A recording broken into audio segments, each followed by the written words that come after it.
يوم بدون سيارة هو يوم ليس كسائر أيام العاصمة الأوروبية. تتحول فيه بروكسل إلى مدينة هادئة شبه خالية من السيارات. منذ عام 2000 تنظم مقاطعات بروكسل اليوم بدون سيارة، الذي يتجرد فيه السكان من سياراتهم وشاحناتهم ودراجاتهم النارية، ويلجؤون إلى استعمال وسائل نقل أخرى، لا سيما الدراجات الهوائية والعربات الكهربائية، تحت شعار مدينة خضراء بدون ضجيج. Depuis une vingtaine d'années, le premier dimanche de l'automne, les différentes portes de la capitale sont fermées, les 19 communes fermées à la circulation automobile.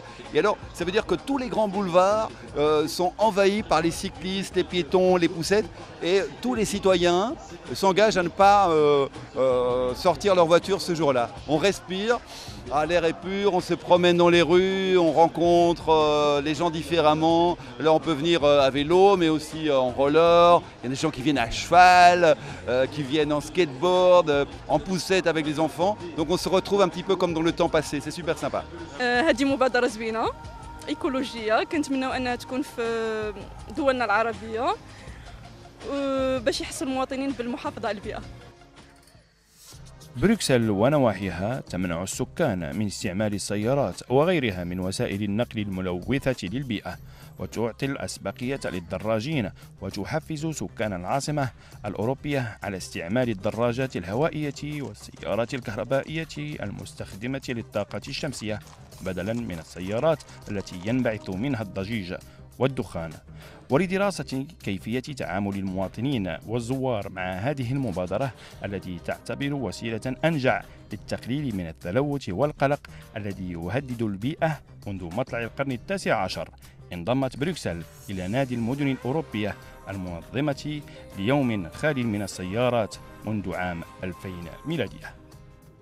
Cette journée sans voiture, c'est une journée très très importante où elle laisse la place à la convivialité, aux rencontres. Il y a pas mal d'activités qui se passent vraiment très très intéressantes du côté culturel, sportive. Et pour ma part, si vraiment on qualifierait cette journée, moi je la qualifierais une journée d'apaisement et de repos. Et franchement, mon rêve serait, pourquoi pas, un dimanche par mois.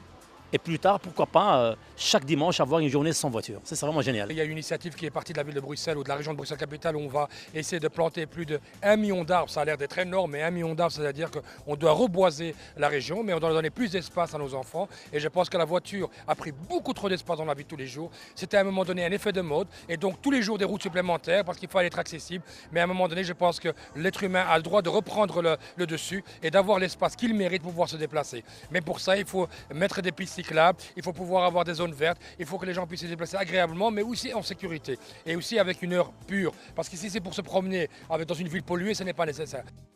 يوم بدون سيارة هو يوم أيضا للقاء جميع الثقافات الأوروبية خاصة وثقافات العالم عامة. حفلات موسيقية وأنشطة ثقافية متنوعة، توجيهات وتعليمات يسهر عليها العديد من الفنانين والصحفيين والإداريين لتحسيس السكان والسياح بأهمية هذا اليوم.